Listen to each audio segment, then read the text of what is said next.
आणि या चांगल्या संशोधकांच्या माध्यमातून या भारताच्या भूभागावर, या भारतीय समाज व्यवस्थेमध्ये एक आदर्श अशी शिक्षण व्यवस्था निर्माण होण्यासाठी मदत मिळेल. परंतु मला मित्रांनो या ठिकाणी आवर्जून एक गोष्ट सांगायची आहे की ही संशोधनाची जी पद्धती आहे किंवा संशोधनाची जी वृत्ती आहे ही केवळ आपल्या भारतीयांना या नॅशनल एज्युकेशन पॉलिसी 2020मुळे मिळाली आहे असं मी मानत नाही. याचं कारण असं आहे की आपण भारतीय म्हणून जेव्हा आपल्या भारताच्या सगळ्या इतिहासाचा अभ्यास करतो तेव्हा असं मला जाणवतं की भारताच्या इतिहासामध्ये, भारताच्या संस्कृतीमध्ये संशोधन आणि संशोधनाच्या पद्धतीचा अभ्यास सुमारे 5000 वर्षापासून होत आलेला आहे.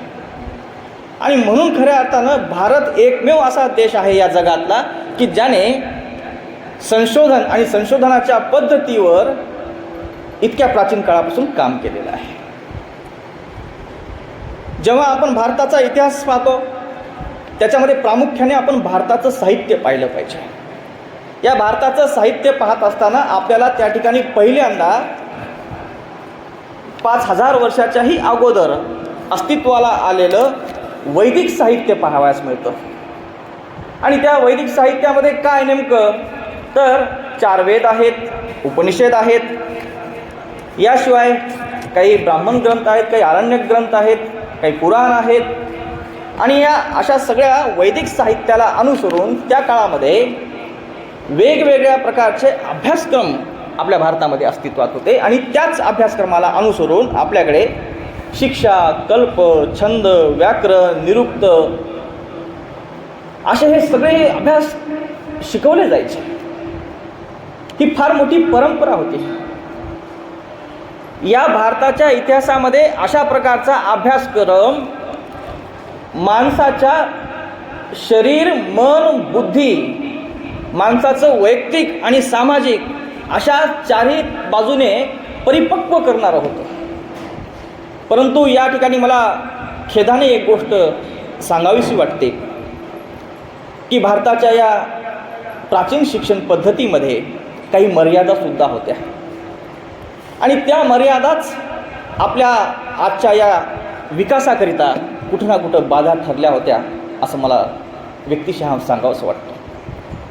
काय त्या मर्यादा होत्या की भारताच्या या वैदिक परंपरेमध्ये जे शिक्षण दिलं जायचं त्या वैदिक परंपरेच्या शिक्षण पद्धतीमध्ये काही मोजक्याच लोकांना शिक्षण उपलब्ध होतं.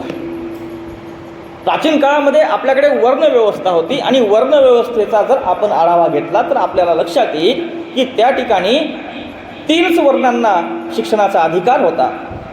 मी कधी कधी गमतीने असं म्हणतो सर की जर भारतामध्ये 100 लोक असतील तर त्यापैकी किमान 40 महिला असतील, म्हणजेच 60 पुरुष. आणि 60 पुरुषांपैकी जर एका 25% पुरुषांना जर शिक्षण नाही म्हटलं तर किती टक्के शिक्षण झालं? फक्त 45%. कारण महिलांनाही शिक्षण नव्हतं आणि वर्णव्यवस्थेनुसार एका वर्णालाही शिक्षण नव्हतं. म्हणजे फक्त या भारतामध्ये 45%च लोक शिक्षण घेणारे होते. आणि म्हणून आपल्या या भारतामध्ये शिक्षणाची जी आजची स्थिती आहे ती पाश्चात्य देशाच्या तुलनेमध्ये थोडीशी मागास आहे असं आपण मानू लागतो. परंतु असं मानण्याचं काही कारण नाही मित्रांनो. यालाही कारण आहे की भारताच्या या प्राचीन शिक्षण पद्धतीमध्ये स्कॉलरला फार महत्त्व होतं. आज आपण रिसर्च करतो आहोत, आपण आज रिसर्च मेथोडॉलॉजीवर बोलतो आहोत. परंतु या ठिकाणी काय महाविद्यालयातले सगळेच विद्यार्थी आले आहेत का? नाही. ज्यांना संशोधनामध्ये आवड आहे, ज्यांच्यामध्ये संशोधन करण्याची पात्रता आहे, अशाच विद्यार्थ्यांना या ठिकाणी आपण बोलावलेलं आहे. किंबहुना असेच विद्यार्थी या ठिकाणी उपस्थित आहेत आणि त्यांच्यासाठीच हे कार्यशाळा आहे. म्हणजे अर्थात इतरांसाठी सुद्धा आहे परंतु प्रामुख्याने त्यांच्यासाठी आहे. आणि असं हे जर गणित लक्षात घेतलं तर भारताच्या प्राचीन शिक्षण पद्धतीमध्ये ज्यांच्यामध्ये जिज्ञासा आहे, ज्यांच्यामध्ये ज्ञान प्राप्त करण्याची इच्छा आहे आणि त्याला अनुसरून काहीतरी करण्याची एक कला आहे, त्यांच्यासाठी ते शिक्षण होतं असं एक आपण मानायला हरकत नाही. हे मानणं कितपत योग्य आहे ते तुम्ही ठरवा.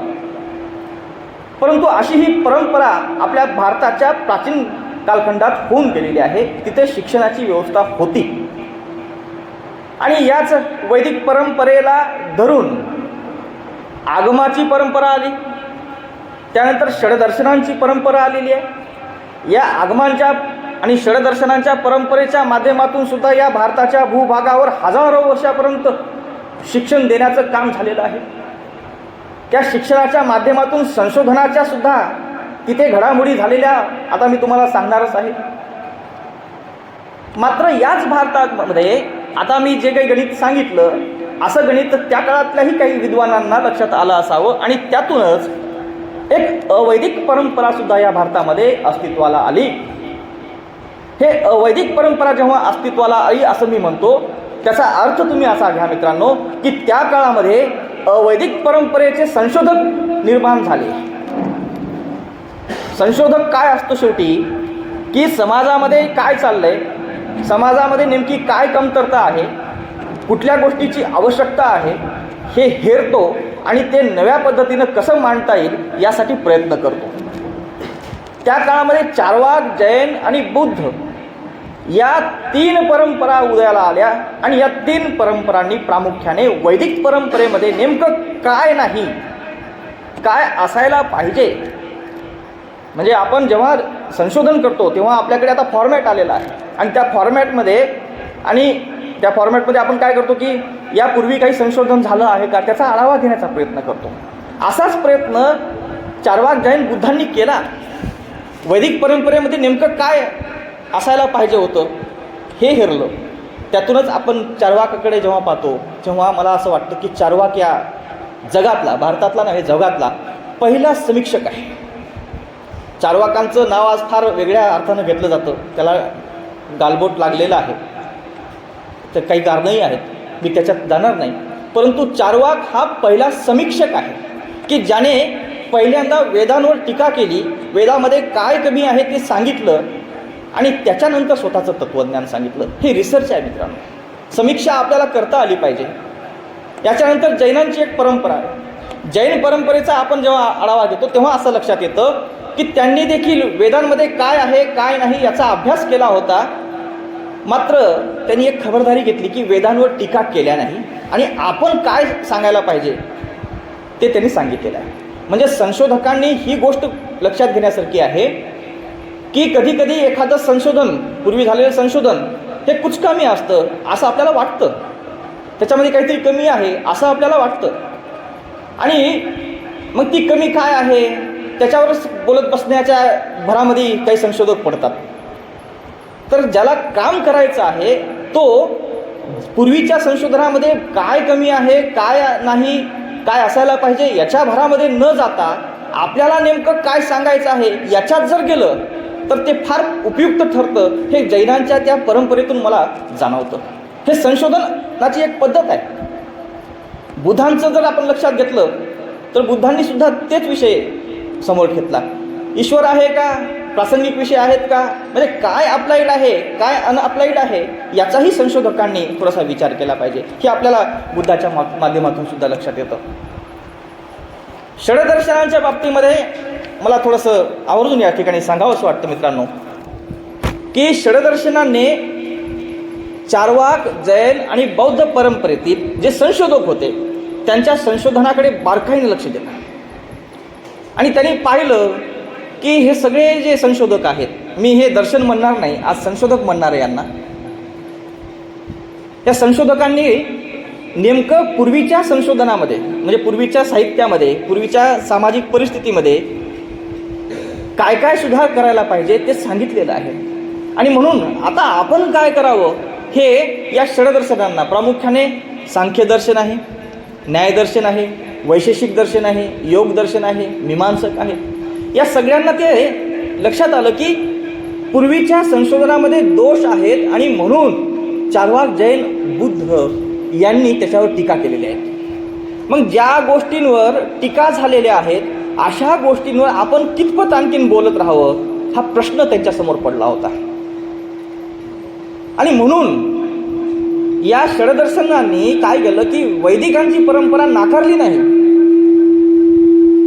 परंतु एक नवीन विचार देण्याचा प्रयत्न या भारतामध्ये केलेला आहे, नवीन शिक्षण देण्याचं काम या भारतामध्ये केलेलं आहे. आणि त्यातूनच खऱ्या अर्थानं या भारतामध्ये वैज्ञानिक विचाराची सुरुवात झालेली आहे. मी फार गांभीर्याने हे विधान करतो आहे. षड्यंत्र दर्शनांमुळे या भारतामध्ये वैज्ञानिक संशोधनाची, वैज्ञानिक पद्धतीने अभ्यास करण्याची एक परंपरा उदयाला आलेली आहे.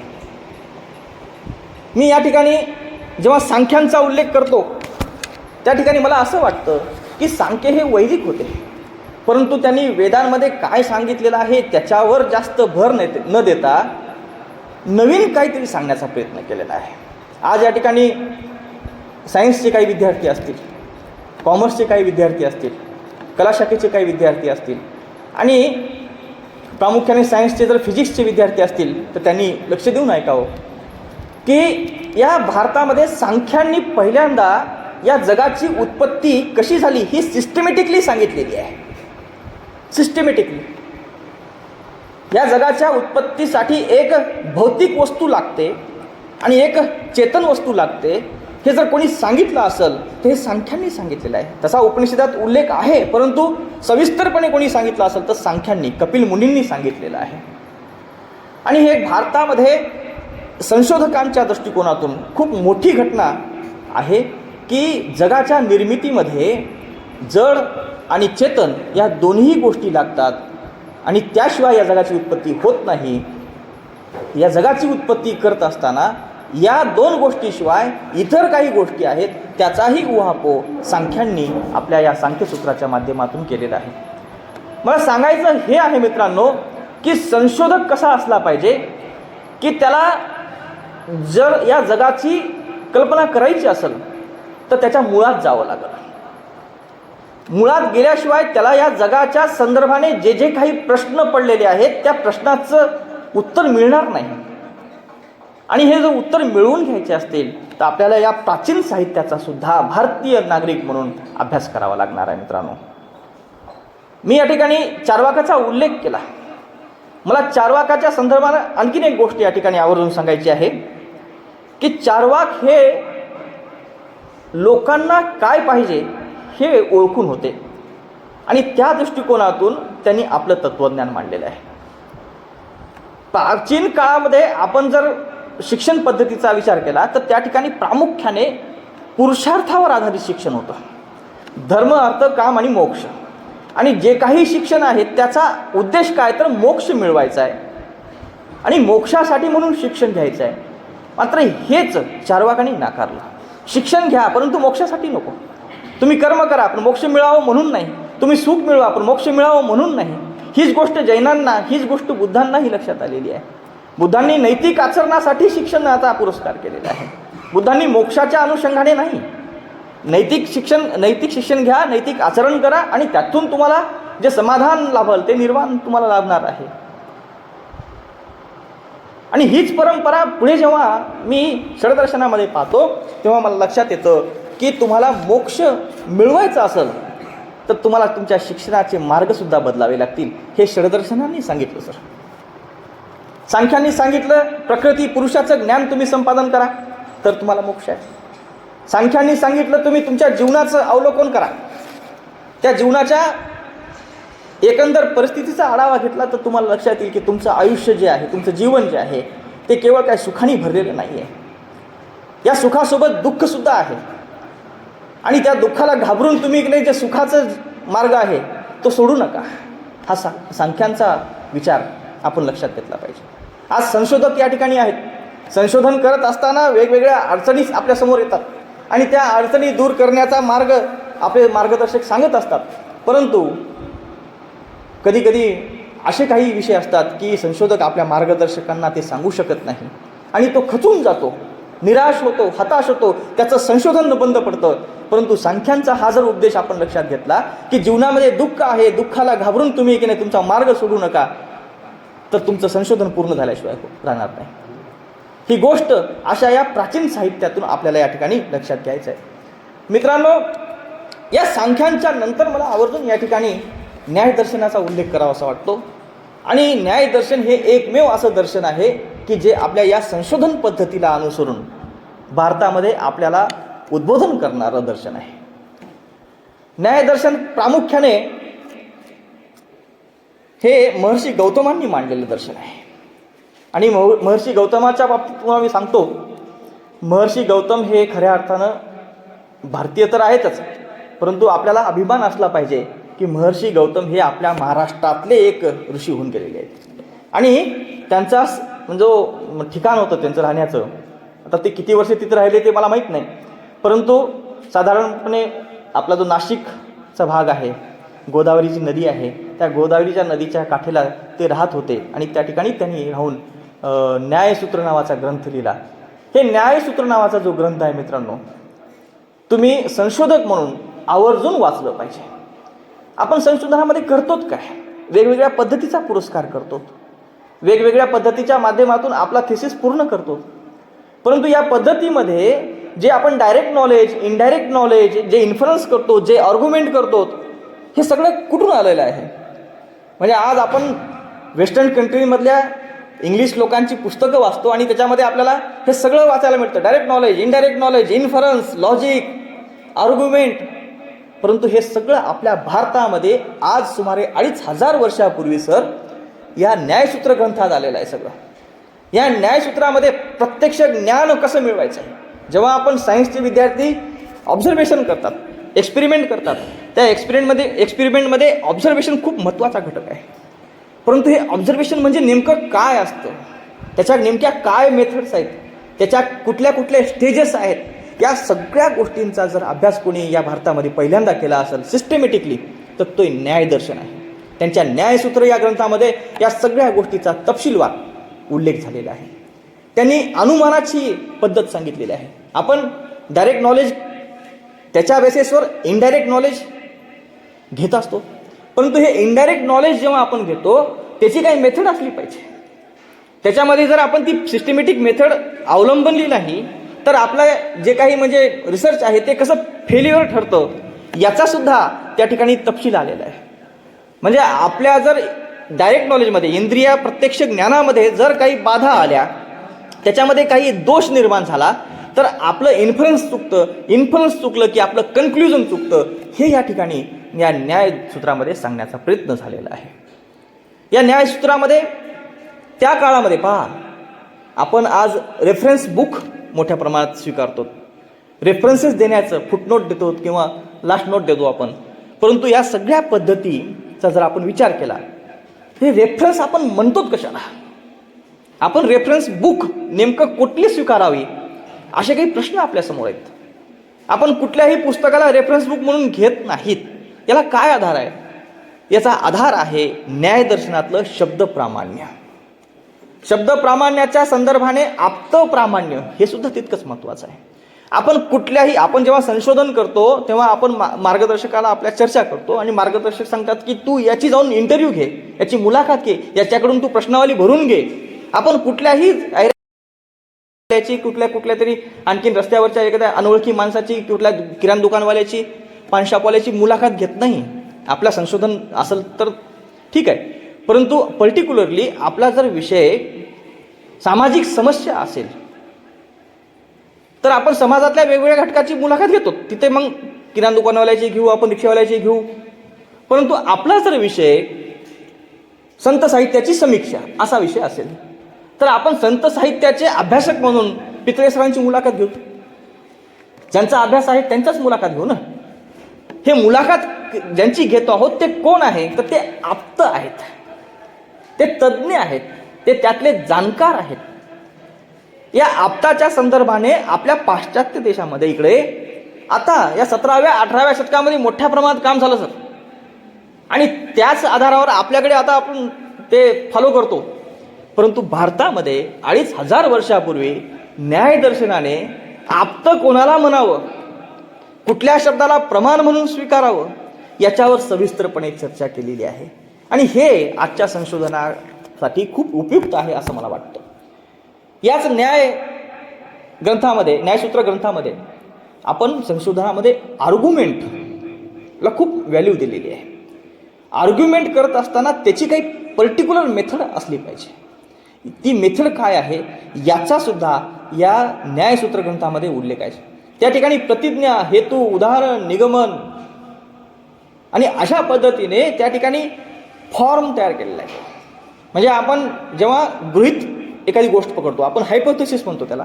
हायपोथेसिसला आपण कन्क्ल्युजनमध्ये कसं आणायचं, कन्क्ल्युजनमध्ये आणत असताना आपण नेमकं त्याच्यासाठी उदाहरण म्हणून काय दिली पाहिजेत, ती कुठल्या स्वरूपाची असली पाहिजेत, ती उदाहरणं देत असताना त्याच्यामध्ये काही बाधा ठरतो का, म्हणजे ती फॉल्स ठरू शकतात का, याचा सुद्धा विचार या ठिकाणी न्यायसूत्रामध्ये झालेला आहे.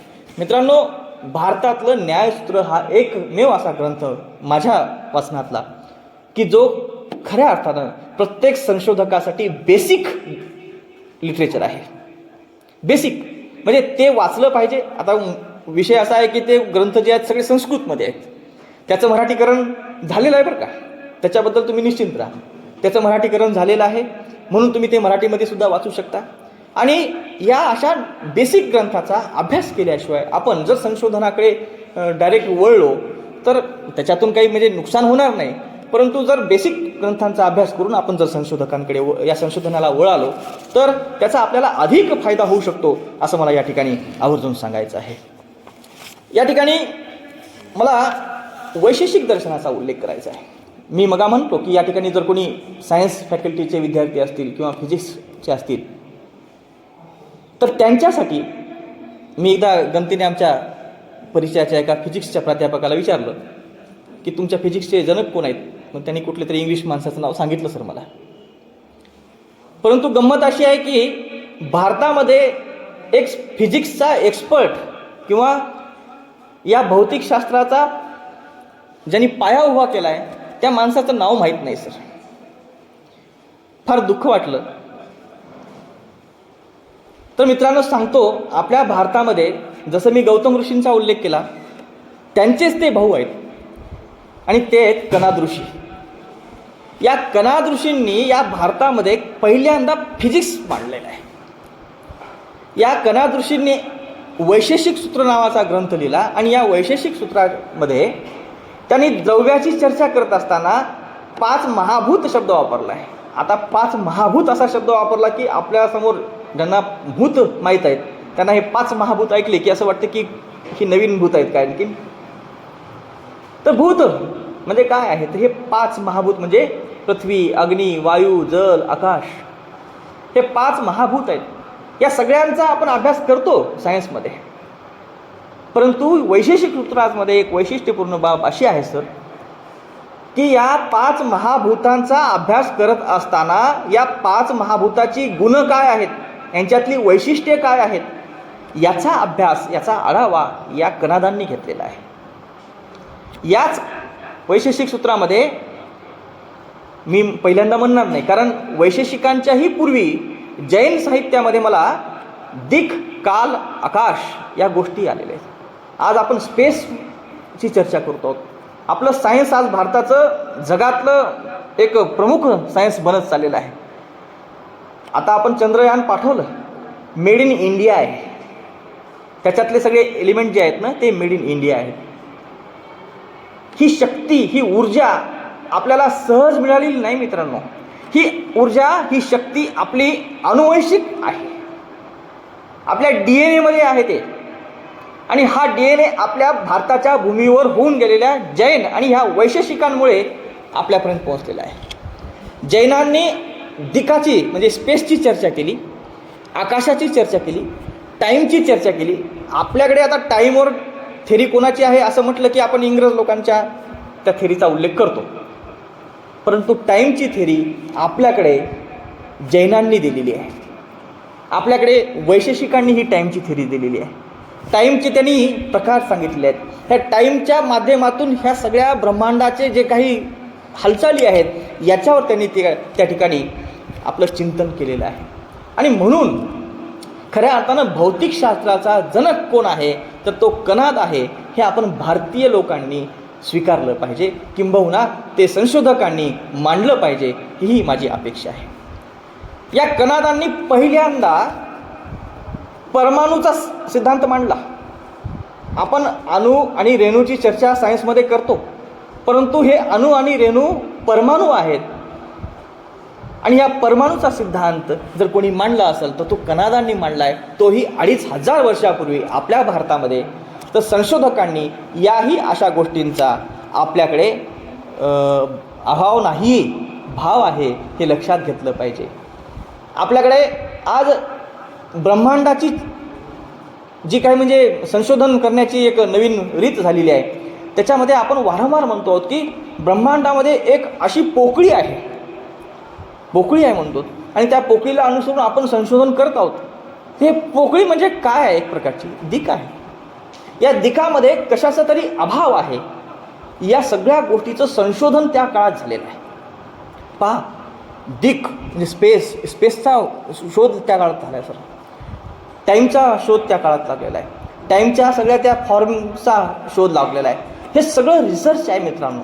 आणि म्हणून आज आपण हे रिसर्च जे करतो आहोत ना, ते काही नवीन करतो आहोत असं तुम्ही मानू नका. आपल्याकडे तो DNA आहे आणि त्याच बेसिसवर आपण एक चांगले संशोधक आहोत हे तुम्ही तुमच्या अंतर्मनामध्ये पहिल्यांदा गाठ मारा. जोपर्यंत तुम्ही हे ठरवणार नाहीत की मी चांगला संशोधक बनणार आहे, तोपर्यंत तुमच्या हातून चांगलं संशोधन होणार नाही. परंतु असं मानण्याला काही कारणच नाही. कारण आपल्या DNA आपल्या या भारताच्या परंपरेमध्ये संशोधनाची ही जी पद्धत आहे, संशोधनाची जी काही वृत्ती आहे ती प्राचीन आहे. आणि याच आधारावर आपण संशोधनाला सामोरं गेलो पाहिजे. आपण भारताच्या भूमीवर योग घेतो. योग दर्शन आहे जे पतंजलींनी मांडलेलं दर्शन आहे. आज आपण मोठ्या प्रमाणात संशोधन करत असताना मी विषय पाहतो काही समाज जीवनामध्ये ताणतणावाचे व्यवस्थापन, आरोग्यविषयक समस्यांचे समायोजन, गृहशास्त्रवाले असतील तर ते आपल्या आहारामध्ये बदल आणि त्याच्यावर होणारे संशोधन या अनुषंगाने विषय देतात आपल्या विद्यार्थ्यांना आणि संशोधन करायला लावतात. परंतु अशा ह्या विषयाची आपल्याला गरज का पडली? कारण इसवी सनाच्या पूर्वी साधारणपणे 2ऱ्या शतकामध्ये पतंजली योग यांनी जे संशोधन केलं होतं त्याच्याकडे आपलं दुर्लक्ष झालं. आपलं जर लक्ष तिथं असलं असतं तर आज आपल्याला ह्या मानवी जीवनामध्ये ताणतणावाचे व्यवस्थापन या विषयावर काम करण्याची आवश्यकता पडली नसते. कारण ताणतणाव येऊ नये यासाठी काय केलं पाहिजे याच्यावरचं संशोधन ऑलरेडी इसवी सनाच्या पूर्वी साधारणपणे 2000 वर्षा अगोदर महर्षी पतंजलीने करून ठेवलेलं आहे. आणि त्या ग्रंथाचं नाव आहे योगसूत्र. आज पतंजली म्हटलं की आपल्याला रामदेव बाबा दिसतात, पण पतंजली कोण आहेत हे माहीत नाही.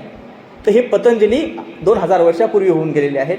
आणि यांनी शरीर काय आहे, मन काय आहे, मनामध्ये येणाऱ्या भावना काय आहेत यासंबंधीचा विचार त्या काळात केलेला आहे. मग येणारी भावना, आज आपल्याकडे सायकोलॉजी विषयी तर असेल तर चांगली गोष्ट आहे, परंतु सायकोलॉजीच्या पद्धतीने जेव्हा आपण संशोधन करतो तेव्हा मनामध्ये येणारे विचार काय येतात याचा शोध कधी घेतला पाहिजे. आपण त्या मध्ये येणाऱ्या विचारांना कसं रोखता येतं याच्यावर सुद्धा काम करता येऊ शकतं. हा सुद्धा एक संशोधनाचा विषय होऊ शकता. आणि यासाठी आपल्याला या पतंजली योगसूत्राचा अभ्यास करता येऊ शकतो. मनाचा उल्लेख निघाला म्हणून मला या ठिकाणी आवर्जून बुद्धांचा एक विचार मांडावा असा वाटतो. बुद्धांनी या जगामध्ये पहिल्यांदा मानसशास्त्रीय दृष्टिकोनातून अभ्यास केलेला आहे. बुद्धांनी 4 आर्य सत्य सांगितले. त्यातलं दुसरं आर्य सत्य जे आहे ते माणसाच्या जीवनामध्ये दुःख का आलं यासाठीच आहे. आणि त्याला अनुसरून बुद्धांनी 12 कारणं शोधलेली आहेत. संशोधन आहे. तुम्ही तुमच्या आयुष्यात दुःख आहे की नाही असा प्रश्न स्वतःला विचारा, तुम्हाला उत्तर मिळेल हो माझ्या आयुष्यात दुःख आहे. दुसरा प्रश्न विचारा, माझ्या आयुष्यात असलेल्या दुःखाचं कारण काय, तुम्हाला एक तरी उत्तर मिळेल का सांगा.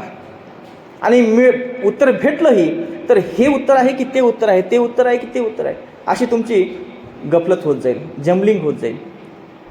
अशी जम्बलिंग कदाचित बुद्धांचीही झाली असावी, परंतु शेवटी निष्कर्षापर्यंत पोहोचावं लागतं की माझ्या आयुष्यामध्ये हे दुःख आहे आणि या दुःखाचं नेमकं हे कारण आहे. हे जर नसलं असतं तर हे दुःख माझ्या आयुष्यात नसलं असतं. आणि या पद्धतीने जेव्हा बुद्धांनी विचार केला तर बुद्धाला 12 कारणं दिसून आले. आणि म्हणून मी असं म्हणतो की या जगातला पहिला मानसशास्त्रज्ञ जर कोणी असेल तर तो गौतम बुद्ध आहे. या भारताचं हे वैभव आहे की आपल्या भारताच्या या भूमीवर वेद, उपनिषद, चार्वाक, जैन, बुद्ध, सांख्य, न्याय, वैशेषिक, मीमांसक, वेदांत ही सगळी इतकी मोठी संपदा आपल्याकडे आहे. मात्र या संपदेवर आपला राईट नाही असेल. आपण आज इंटेलेक्च्युअल प्रॉपर्टी राईटवर बी बोलणार आहोत. या आपल्याकडे इतकी मोठी संपदा असताना सुद्धा आपण या संपदेवर आपला राईट दाखवत नाही आहोत. आपली ही संपदा मध्यंतरीच्या काळामध्ये आक्रमणकारी लोकांनी नष्ट करण्याचं काम केलेलं आहे.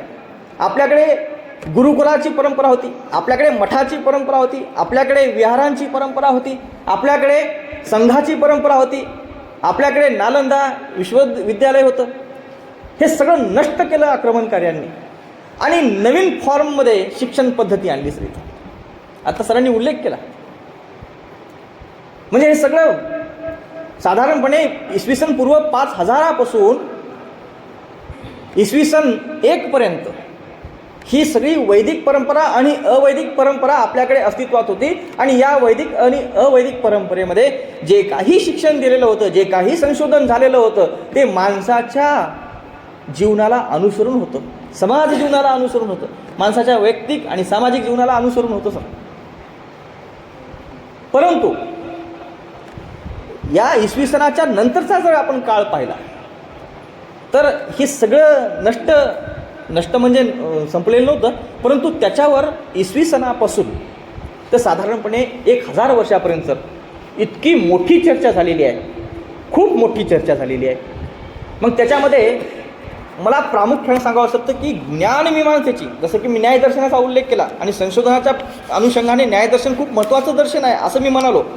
तर न्यायदर्शन जे आहे त्या ज्ञानमीमांसेला अनुसरून न्यायदर्शनकार, त्याचे फॉलोअर्स, बौद्ध दर्शनकार, त्याचे फॉलोअर्स यांच्यामध्ये वैचारिक चर्चा व्हायची, वादविवाद व्हायचे, चर्चासत्र भरायचे. म्हणजे काय, ही वैचारिक मंथनाची परंपरा आपल्याकडे सुरू झाली इसवी सनाच्या नंतर. आणि ही वैचारिक मंथनाच्या परंपरेमध्ये मला या ठिकाणी शेवटचा उल्लेख मी करतो तो असा की शंकराचार्य आणि मंडन मिश्र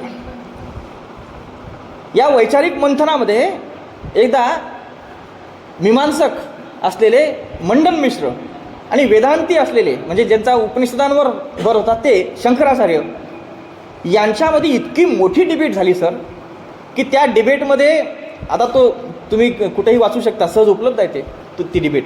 त्या डिबेटमध्ये झालेले प्रश्न, त्या प्रश्नाला अनुसरून झालेली चर्चा इतकी समर्पक आहे की त्याच्यामधून तुम्हाला लक्षात येईल संशोधक मित्रांनो की आपण संशोधन करत असताना नेमकी कुठल्या पद्धतीनं चर्चा केली पाहिजे, कुठले प्रश्न उपस्थित केले पाहिजे, एखाद्या प्रश्नाचा अर्थ नेमका काय आहे हे कसं जाणून घेतलं पाहिजे, त्याला अनुसरून आपण नेमकं काय उत्तर दिलं पाहिजे, ही त्या डिबेटमधून आपल्याला अवगत करून घ्यायची एक कला आहे. अशी ही डिबेट साधारणपणे त्या काळामध्ये इसवी सनापासून तर 1000 वर्षापर्यंत चालत आली. आणि 1000 वर्षाच्या नंतर या भारतामध्ये या सगळ्या संपदांवर हल्ला झाला, किंबहुना ही संपदा नष्ट झाली.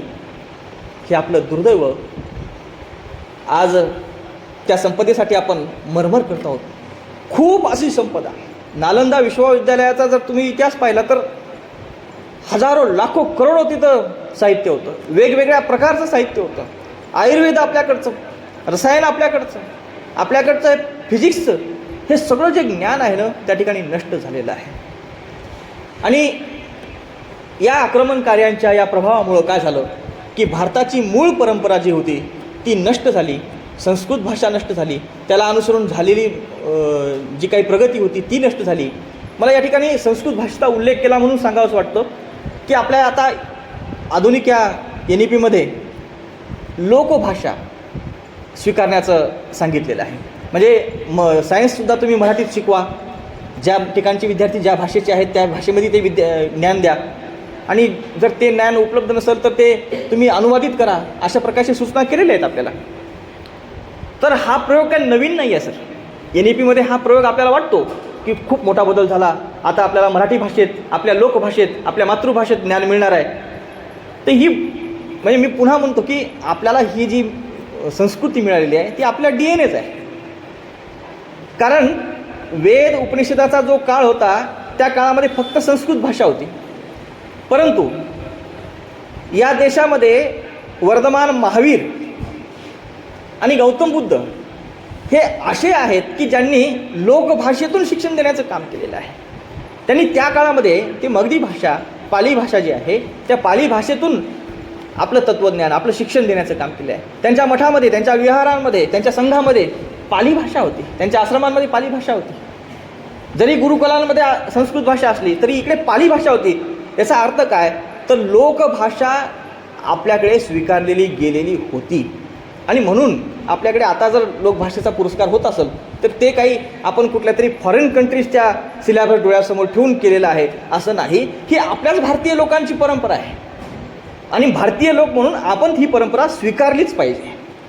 आणि याच अनुषंगाने जेव्हा आपण विचार करतो या भारताच्या इतिहासाच्या म्हणजे प्रामुख्याने साहित्य आणि साहित्याच्या अनुषंगाने झालेल्या संशोधनाचा, तर मी आता मगा म्हणालो तसं साधारणपणे 11व्या शतकामध्ये आक्रमणकारी आले, त्यांनी ही सगळी संपदा नष्ट केली. आज आपला त्याच्यावर अधिकार राहिलेला नाही आणि नवीन भाषा जसं की अरबी, फारशी अशा भाषा इथं या भारतामध्ये रुजू लागल्या आणि त्याचा प्रभाव इतका झाला, साधारणपणे 500-600 वर्षापर्यंत तो प्रभाव टिकला.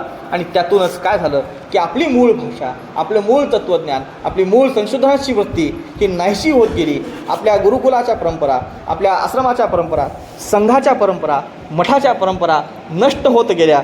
आणि मग काय होत गेलं तर ब्रिटिशाचा काळ आला. युरोपियन लोक आपल्या भारतामध्ये आले, पोर्तुगीज आले, डच आले, डेनो आले, ब्रिटिश आले. हे सगळे व्यावसायिक लोक होते, व्यवसाय करण्यासाठी भारतात आले. आणि व्यवसाय करण्याच्या अनुषंगाने जेव्हा भारतात आले त्यांना असं वाटलं की या ठिकाणची संस्कृती आता नष्ट झालेली आहे, या ठिकाणची मूळ संस्कृती आता नष्ट झालेली आहे.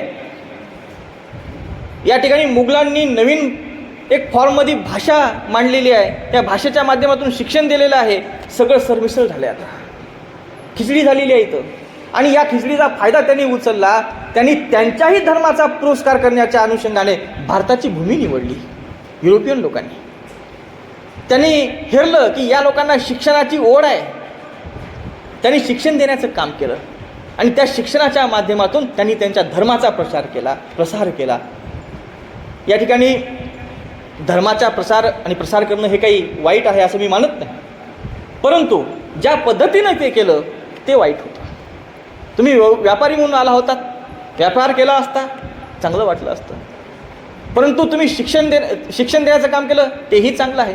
परंतु त्या शिक्षणाच्या माध्यमातून तुम्ही चुप्या पद्धतीने तुमच्या धर्माचा पुरस्कार केला, हे थोडंसं वाईट वाटलं. इंग्रजाच्या काळामध्ये मोठ्या प्रमाणात भाषांतराचं काम झालेलं आहे आपल्या देशाकडे. प्रिंटिंग प्रेस आलेले आहेत, शाळा आलेल्या आहेत, महाविद्यालय आलेले आहेत आणि विश्वविद्यालयेसुद्धा आलेले आहेत. मी थोडासा आढावा घेतला तर माझ्या असं लक्षात आलं की साधारणपणे 1858मध्ये कलकत्त्यात पहिली PhD कुणाची तरी झालेली आहे, 1858मध्ये. आणि त्याच्यानंतर साधारणपणे आपला देश स्वातंत्र्य होजोस्तर 300-400 लोकांनी भारतामध्ये PhD केलेल्या होत्या. देश स्वातंत्र्य झाला आणि त्यानंतर वेगवेगळे आयोग आले. सरांनी आता आयोगाचा उल्लेख केला, त्याच्यामधलं राधाकृष्णन आयोग जे आहे त्या राधाकृष्णन आयोगामध्ये PhDचा उल्लेख आहे. PhDसाठी ज्या काही तरतुदी असतात त्याचा उल्लेख आहे आणि त्याच आधारावर आज आपण PhD करत चाललो आहोत.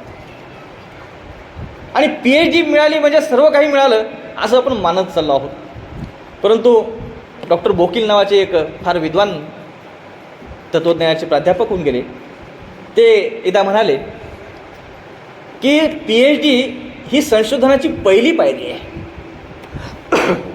PhD ही संशोधनाची पहिली पायरी आहे. मित्रांनो, PhD मिळाली म्हणजे सर्व काही मिळालं असं नाही. PhD ही संशोधनाची पहिली पायरी आहे आणि या पहिल्या पायरीच्या नंतरच तुम्ही दुसरी, तिसरी, चौथी, पाचवी अशी 5, 6, 10, 15, 20 पायऱ्या जेव्हा ओलांडसाल तेव्हा तुम्ही कुठल्या तरी पहिल्या मजल्यावर जाऊन थांबसाल. आणि असे अनेक मजले आहेत जोपर्यंत तुमच्या बुद्धीमध्ये जिज्ञासा आहे तोपर्यंत तुमचं संशोधन कधीच थांबणार नाही. हे संशोधन अविरतपणे चालणारं एक काम आहे. आज या ठिकाणी मी उपस्थित झालो, हे संशोधन आहे. जे काही बोलतो आहे, अभ्यास अनेक वर्षापूर्वी झाला, परंतु आज बोलताना मला त्या सिक्वेन्समध्ये ते सगळं मांडावं लागलं. हे संशोधन आहे.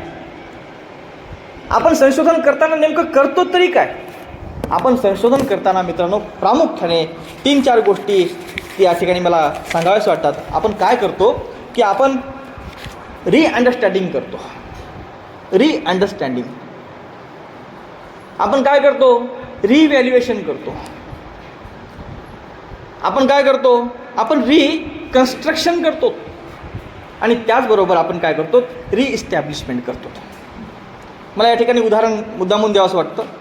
आता आपल्याकडे मागच्या वर्षी लोकसभेमध्ये आपण पाहिलं 370चं कलम होतं आपल्याकडे. परंतु एक अशी धारणा झाली होती की 370चं कलमामध्ये कधीच काही बदल करता येत नाही. म्हणजे ते इतकं इस्टॅब्लिश झालं होतं सर. म्हणजे 370चं जे काही कलम आहे, मी त्याला रिसर्च म्हणतो. आता तुम्ही पॉलिटिकल सायन्सचे विद्यार्थी असतील तर लक्षात घ्या ही गोष्ट. 370चं कलम आपल्या संविधानात आलं आणि ते रिसर्च करून आलेलं आहे. त्याच्यावर रिसर्च केलं आहे आणि ते रिसर्च होऊन तिथं आलेलं आहे. मग आता त्या 370 कलमाची प्रासंगिकता आहे का? ते अप्लाइड होतं का? असे प्रश्न उपस्थित झाले संशोधकांना. आणि त्या प्रश्नातून त्याचं काय झालं? पुनराभ्यास झाला. आणि पुनराभ्यास करत असताना असं लक्षात आलं की आता या कलमामध्ये बदल करणं आवश्यक आहे. त्या प्रांतामध्ये याची आवश्यकता नाही आहे. हे आहे म्हणून त्या प्रांतामध्ये अमुक गोष्टी होत नाही आहेत. हे आहे म्हणून अमुक गोष्टी होत आहेत. हे संशोधकांना लक्षात आलं. हे रिसर्चर आहेत. हे कोणी बसलेले तिथलचे म्हणजे आपल्यासारखे सामान्य माणसंच असतात ते. परंतु शेवटी सामान्य माणूस ज्याच्यामध्ये बुद्धी आहे, जिज्ञासा आहे, ज्याला एक नाही कळतं आहे, तो शेवटी संशोधकच असतो. आणि त्याने हेरलं की ह्या कलमामध्ये आता बदल करणं आवश्यक आहे. बदल करण्याची तरतूद आहे का? आहे. मग काय केलं? तर ते रिव्हॅल्युएशनला आणलं पहिल्यांदा. काय त्याच्यामध्ये करता येईल? असं केलं तर काय होईल, तसं केलं तर काय होईल? हे रिव्हॅल्युएशनची प्रोसेस आहे. मूल्यांकन म्हणतो आपण याला. पुनर्मूल्यांकन. मांडणी करताना मूल्यांकन करणं आवश्यक आहे. आपण जर मूल्यांकन करत नाही की बसलो किंवा नुसती मांडणीच करत बसलो तर आपलं संशोधन कधी काळी भविष्यामध्ये फेल ठरू शकतं. म्हणून आपण जे काही संशोधन करत आहोत त्याचं मूल्यांकन करत गेलं पाहिजे. तर अशा पद्धतीने ते मूल्यांकन झालेलं आहे. आणि मूल्यांकन होऊन काय झालं तर रिकन्स्ट्रक्शन झालेलं आहे. आता जे काय झालेलं आहे ते रिकन्स्ट्रक्शन आहे. म्हणजे काय नवीन नाही आहे, ते त्याची पुनर्बांधणी इथं झालेली आहे. आणि अशा पद्धतीनं आज आपण संशोधन करत आहोत. आज आपण संशोधनामध्ये सायन्स आहे, कॉमर्स आहे, आर्ट्स आहेत. तर जे सोशल सायन्सेसचे विद्यार्थी आहेत ते प्रामुख्याने काय करतात तर त्यांचे क्षेत्र आहेत संशोधनाचे. आणि त्यामध्ये ते प्रामुख्याने काय करतात? व्यक्तिवादी संशोधन. म्हणजे जसं की महात्मा गांधी यांचे तत्त्वज्ञान, महात्मा गांधी यांचे राजकीय विचार, डॉक्टर बाबासाहेब आंबेडकर यांचे राज्यघटनेतील योगदान, असे विषय घेतो आपण. म्हणजे एका व्यक्तीवर जेव्हा आपण संशोधन करतो त्या संशोधनाला आपण काय म्हणतो की व्यक्तिवादी संशोधन म्हणतो. त्यानंतर आपण संशोधन कोणतं करतो? सैद्धांतिक स्वरूपाचं करतो. म्हणजे थेरॉटिकल रिसर्च.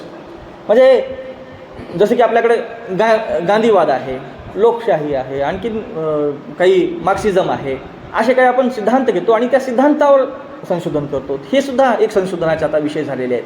पहा, प्राचीन काळामध्ये संशोधनाचे विषय आणि आपल्याकडे असलेले संशोधनाचे विषय याच्यामध्ये कसा कसा बदल होत जातो आहे. आपल्याकडे आता तौलनिक संशोधनसुद्धा होत आहे. म्हणजे भारताची राज्यघटना आणि इंग्लंडची राज्यघटना यांच्यामधील तुलना, भारताचा इतिहास आणि चीनचा इतिहास याच्यामध्ये तुलना, भारताचं परराष्ट्र धोरण, चीनचं परराष्ट्र धोरण याच्यामध्ये आपण तुलना करत आहोत. आज आपण व्यक्तीमध्ये तुलना करत आहोत. आज आपण 2 सिद्धांतामध्ये तुलना करत आहोत. आपण 2 संकल्पनामध्ये पण तुलना करू शकतो. तर हे करत आहोत आपण सध्या. तर संकल्पनात्मक सिद्धांतसुद्धा आपल्या भारतामध्ये आता नवीन पद्धतीनं काम सुरू आहे. विश्लेषणावर आपण जरा भर देत आहोत सध्या. विश्लेषण म्हणजे एखादा विषय जेव्हा निवडतो त्या विषयाला वेगवेगळ्या दृष्टिकोनातून मांडण्याचा प्रयत्न आपण करत आहोत. त्याच्यामध्ये जे काही वेगवेगळे पैलू आहेत त्याच्यावर आपण प्रकाश टाकण्याचं काम करतो आहोत. आणि हे सगळं करत असताना आपण जे करतो आहोत ते प्रामुख्याने ते विश्लेषणात्मक स्वरूपाचं आहे.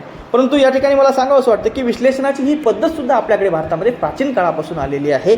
आणि याचबरोबर आपण संशोधन जे करतो ते सामाजिक क्षेत्रामधलं संशोधन करतो. समाजात घडणाऱ्या घटना, समाजामध्ये असलेल्या विविध क्षेत्र, समाजामध्ये असलेले विविध घटक, शाळा असेल, महाविद्यालय असेल, कुटुंब असेल, स्त्री असेल, पुरुष असेल, आणि या सगळ्यांच्याबद्दल आपण संशोधन आज करत आहोत. मानसशास्त्रीय दृष्टिकोनातून आपण भाव, भावना यांच्यावर आणखीनही काम करतो आहोत. आणि आता अगदी अलीकडे आपण अप्लाइड संशोधन म्हणजे अप्लाइड रिसर्च जे आहे त्याला अनुसरून काही असे ठराविक विषय समोर घेतले आहेत. त्यात मला प्रामुख्याने या ठिकाणी उल्लेख करावा असं वाटतो की पर्यावरण जे आहे याच्यावर आता अलीकडे खूप मोठ्या प्रमाणात संशोधन होत आहे. समजा संत साहित्यामध्ये पर्यावरणविषयक विचार, राजकीय लोकांनी पर्यावरणासंबंधी केलेले कायदे, समाजात आणि पर्यावरण यांच्यामध्ये असलेला अनुसंबंध, असे वेगवेगळे पर्यावरणाला अनुसरून आज विषय आपल्याकडे पाहायला मिळतात. मानवाधिकार आहे, त्याच्यानंतर शिक्षण आहे, आरोग्य आहे आणि वैश्विक विकास.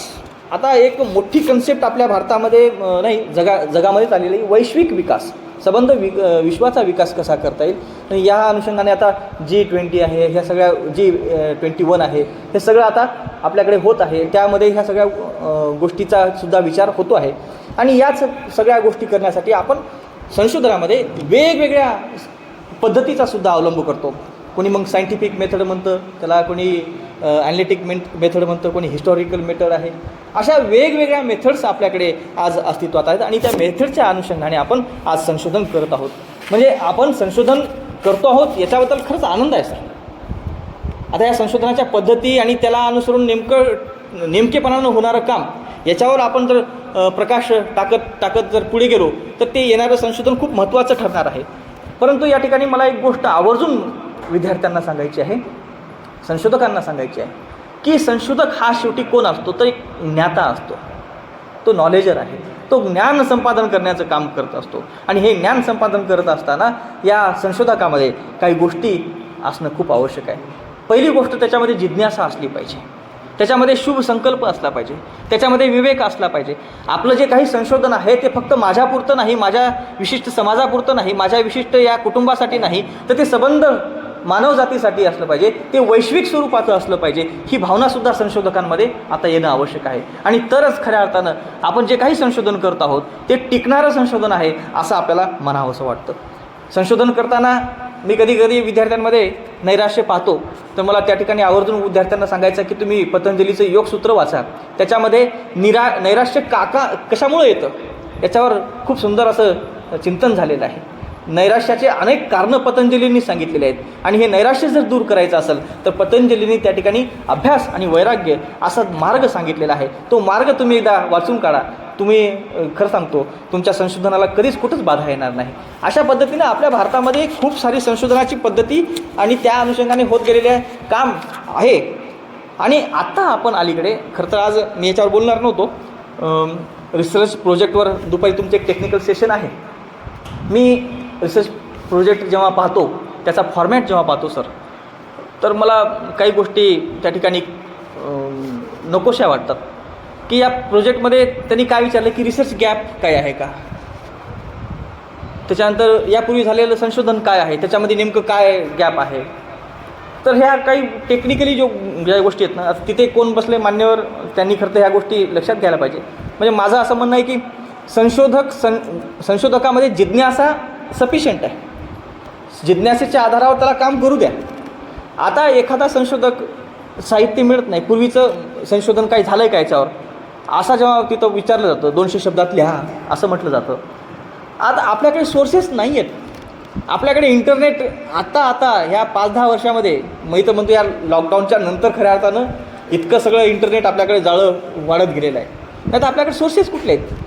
पूर्वी झालेलं संशोधन कसं मिळवायचं, मग ते मिळवलेलं आपल्या भाषेत आहे की नाही तो एक प्रश्न आणखीन वेगळा आहे. त्याच्यामध्ये इंटरप्रिटेशन कसं करायचं आणि त्याच्यातून नेमका गॅप काय आहे हे कसं शोधायचं.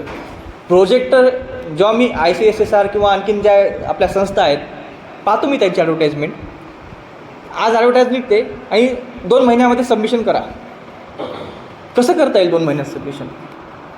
अशा काही ह्या म्हणजे तांत्रिक बाबी आहेत की त्या खरं तर त्या ठिकाणी बसलेल्या लोकांनी ह्या बाबीवर लक्ष दिलं पाहिजे आणि संशोधकांना एक जिज्ञासेपोटी संशोधन करण्यासाठी वाव मिळवून दिला पाहिजे, त्यांना एक वातावरण तयार करून दिलं पाहिजे. संशोधनाचं हे सगळं आहे आणि अगदी सहजपणे संशोधन झालं पाहिजे असं मला वाटतं. महाविद्यालयाच्या स्तरावर आज ही कार्यशाळा या ठिकाणी संपन्न होत आहे. खूप महत्त्वाची एक घडामोड या ठिकाणी तुम्ही करू घातली आहे, म्हणून मी तुमचं खरंच मनापासून अभिनंदन करतो सर. आणि महाविद्यालयाच्या स्तरावर आता या ठिकाणी तुमच्याकडे 4 विषयाचे PG हे रिसर्च सेंटर आहेत. महाविद्यालयाला रिसर्च सेंटर मिळणं ही मोठी गोष्ट आहे सर. म्हणजे मी महाराष्ट्रातल्या वेगवेगळ्या विद्यापीठाचं जेव्हा पाहतो, कुठल्याच विद्यापीठामध्ये महाविद्यालयाला रिसर्च सेंटर मिळत नाहीत. आपल्याच या गाडगेबाबा अमरावती विद्यापीठामध्ये तरतूद आहे. लोक विचारतात कशा पद्धतीची तरतूद आहे, मी म्हणतो ते तज्ज्ञांना माहीत. तर आपल्या महाविद्यालयाला ही 4 रिसर्च सेंटर आहेत. तर नॅकच्या दृष्टिकोनातून, भारताच्या शैक्षणिक विकासाच्या दृष्टिकोनातून, या परिसराच्या दृष्टिकोनातून खूप महत्त्वाच्या गोष्टी आहेत सर या. आणि या माध्यमातून या महाविद्यालयात रिसर्च ॲक्टिव्हिटी चालत असते. आता गव्हर्नमेंटने मागच्याच वर्षी 2 वर्षापूर्वी रिसर्च अँड डेव्हलपमेंट सेल स्थापन करण्याचं सांगितलेलं आहे. ते आपण स्थापन करून या ठिकाणी जे रिसर्च सेंटरचे विद्यार्थी आहेत त्यांनाच नाही, तर जे UG आणि UGचे आणि PGचे विद्यार्थी आहेत जे रिसर्चमध्ये नाहीत त्यांना पण आपण या रिसर्चमध्ये इन्व्हॉल्व करू शकतो. वेगवेगळे प्रोजेक्ट विद्यार्थ्यांना आपण देत असतो, त्या माध्यमातून सुद्धा विद्यार्थ्यांना आपण या रिसर्चच्या क्षेत्रामध्ये आणू शकतो. आणि हे सगळं रिसर्च करत गेल्यानंतर आपल्याकडे एक चांगल्या प्रकारची संपदा तयार होऊ शकते सर. जोपर्यंत आपण रिसर्च करणार नाही तोपर्यंत चांगल्या प्रकारची एक संपदा तयार होणार नाही. ही जी काही संपदा असणार आहे ती बौद्धिक स्वरूपाची असणार आहे, इंटेलेक्च्युअल प्रॉपर्टी आपली असणार आहे. आणि ही इंटेलेक्च्युअल प्रॉपर्टी जी आहे ती आपली आहे. आपली म्हणजे आपल्या संशोधकाची तर असते, परंतु ती त्या मार्गदर्शकाची सुद्धा असते, ती त्या इन्स्टिट्यूटची सुद्धा असते, ती त्या देशाची सुद्धा असते. आणि म्हणून ही बौद्धिक संपदा टिकली पाहिजे. आणि यासाठी म्हणून आपण राईटचाही थोडासा विचार केला पाहिजे. आज ही वर्कशॉप त्या अनुषंगाने सुद्धा होणार आहे, त्याच्यावर काही मान्यवर बोलतीलच. परंतु आपण ही जी बौद्धिक संपदा आहे त्याच्यावर जर राईट केला नाही तर येणाऱ्या काळात ही बौद्धिक संपदा टिकल की नाही अशा प्रकारचा एक प्रश्न उपस्थित माझ्या मनात होतो आहे. कारण इतिहासामध्ये तसं झालं आहे सर. या बौद्धिक संपदेवर राईट नाही. कित्येक वेद आहेत, वेदातले सूत्र आहेत, कित्येक सूत्र आहेत की त्याच्या खाली त्या कुठल्या ऋषीने लिहिलं आहे उल्लेखच नाही. उल्लेख नाही सर. काही आपल्याकडे संत वाङ्मय आहे की त्याच्यामध्ये शेवटी लिहितात की इति हे संपन्न झालं. आज तारीख टाकतात, ते दिवस टाकतात आणि यांनी हे, किंवा तुकारामांची आपण गाथा पाहिली तर तुका म्हणे आपल्याकडे उल्लेख आहे, म्हणजे ते लक्षात येतं की हे तुकाराम महाराजांची गाथा आहे.